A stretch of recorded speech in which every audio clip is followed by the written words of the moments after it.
Welcome back. It's time for First Call, when the BNN Bloomberg viewer gets an opportunity to put a question directly to our investing professional of the morning. Today, that's Lauren Steinberg. He's in from Montreal, and he is with Lauren Steinberg Wealth Management. He's going to take your questions on North American stocks, global stocks, and fixed income. So call us at 1-855-326-6266. Daniel is on the line from Toronto. Daniel, thank you for your call. What's your question to Lauren? Mr. Steinberg, my name is Daniel from Toronto. I have a question to you on Pfizer, which is a U.S. major company. U.S.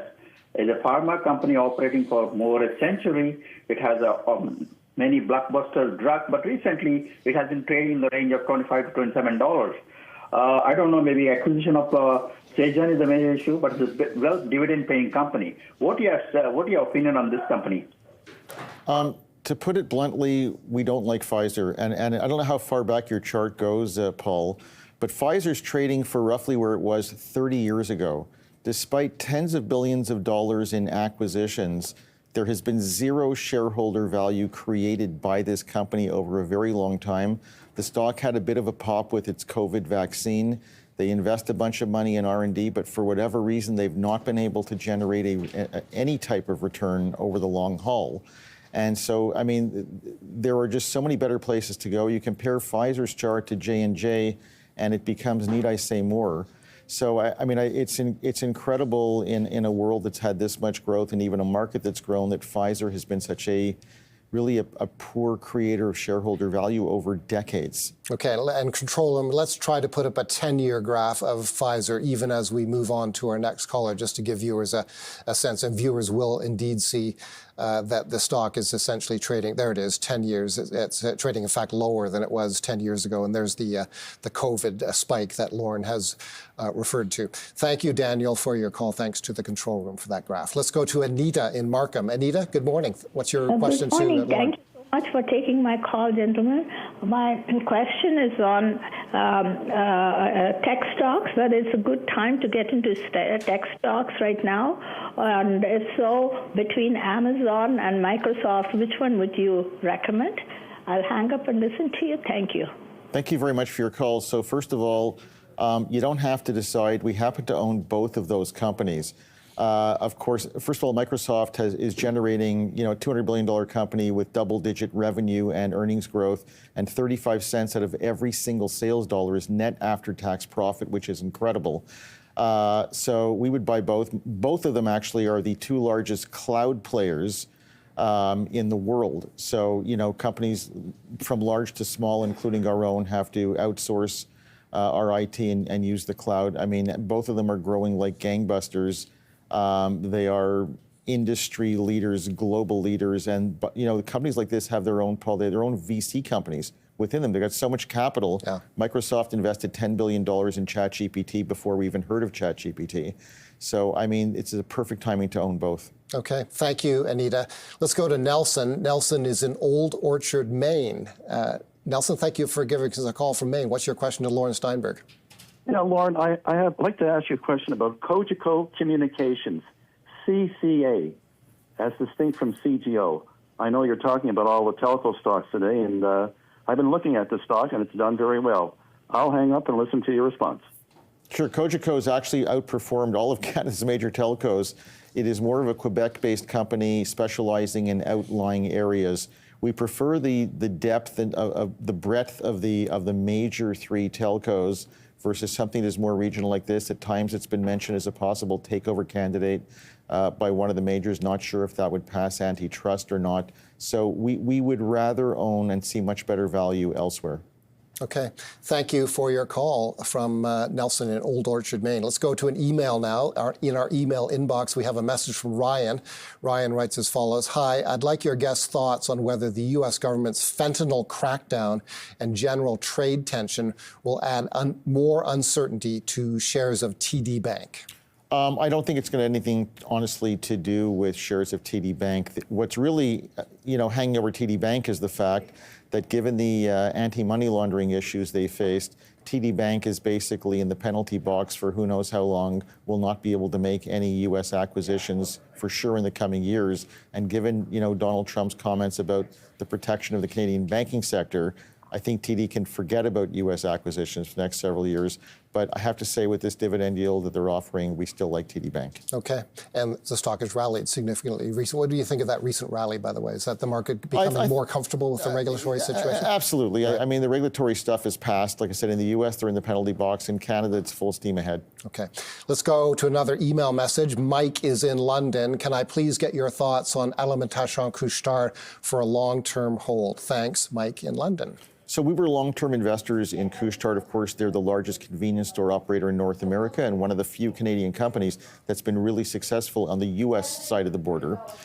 We sold our shares of Couche-Tard when they got aggressive about making the 7-Eleven acquisition, because when we look at the financing, if that were ever to go through, Couche-Tard didn't want to issue any more stock. They'd be taking on a massive, massive whack of debt, which would completely alter the balance sheet. And for us, even the price that they're offering, it looks pretty stretched. And how are they going to get a good return? It feels like it is the last hurrah for the outgoing CEO to make this huge acquisition. So, will it go through? We don't know, but we don't like companies making massive acquisitions at hefty prices. That's interesting, because this company has been very successful, spectacularly successful at acquisitions in its history. You think, however, they've gone a bridge too far with this one? This one is so huge and will add so much debt to the balance sheet. It's in Japan, an area they don't know at all. And it's too big a risk. Okay, let's go to another email. This viewer writes as follows: I have a position in Manulife. I'm thinking of increasing it. What are your thoughts? So we own Manulife. We love Manulife. It's been a wonderful performer for the last number of years. Manulife is a global company with operations in Asia and the U.S. Earlier on, we spoke about diversification, so please don't put too much money into any one stock. I always say the same way that bad things can happen to good people, bad things can happen to good companies. Manulife being a prime example, during the financial crisis, Manulife had to cut its dividend by 50%. Sun Life did not. So it's just always be aware, okay, don't put too much into one company. But if it's a reasonable position, we own and like Manulife. Okay, thanks for your question on Manulife. Let's go to a caller now. Jimmy is in Welland, Ontario. Jimmy, thank you once again for giving us a call. What's your question this morning? To get participation on BNN. Lauren, looking at your past experience at Pet Value, and can you give us the idea there as to what you're observing? Thanks. Sure, Jimmy, thank you very, very much for your call. So we used to own Pet Value. We sold Pet Value. One of the issues we see with Pet Value is that you can buy high-end pet food and other items in basically every single grocery store in Canada. And so there's more and more competition coming from other retailers. Also, the CEO, who owned a lot of Pet Value stock, sold a chunk of his stock. We weren't crazy about that. So, we're not a buyer of Pet Value. And, walk into any Loblaws, Metro, or IGA store, you can buy, fresh, heavily high-priced pet food. I know that because I own a small dog. And so it's becoming it's a very competitive space, despite the fact it is a growth industry. Okay, thanks for the question, Jimmy, on Pet Value, as we see a one-year performance there down about 23 or 24%. Here comes an email from John in Winnipeg. What do you think of Metro or Dollarama? There's a typo there. It says it should be Metro or what do you think of Metro? I'm sorry, I see Dollarama in the my prompter that I'm reading. Do not see it in the text. Let's focus on Metro, the grocer. Sure. So listen, the grocery store business in Canada has been very profitable. These companies do great during inflationary times, because if you buy eggs for $2, you sell them for $4. If you buy them for $3, you sell them for $6. Your profits expand. We prefer Loblaw, which also owns, of course, Shoppers Drug Mart, and we really like pharmacy.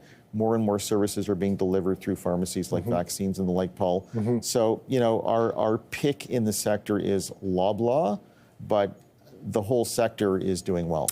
Does Metro own a piece of Jean Coutu? Metro absolutely does. Right. And so that's their play. Of course, Shoppers is a much wider, much more breadth across Canada. And for us, it's just a better, we prefer that stock, but they're all doing well. Okay. Lauren, can't thank you enough for being here. Always a pleasure to have you as our featured guest. Paul, the pleasure is mine. Thank you so much. Lauren Steinberg of Lauren Steinberg Wealth Management was our featured guest. Well, let's take a look at some market numbers, and then we'll turn things over to Andrew Bell and the Open. Here's a look at the U.S. futures. There's the here are the futures, and is that correct? They look like they have turned down, although we may have a bug in that board. Let's go to gold. There is big news on gold today, and that is $3,000 gold. Gold reached a high of 3,017 earlier this morning. There you see gold at 3,005 US dollars per ounce. Andrew Bell and the Open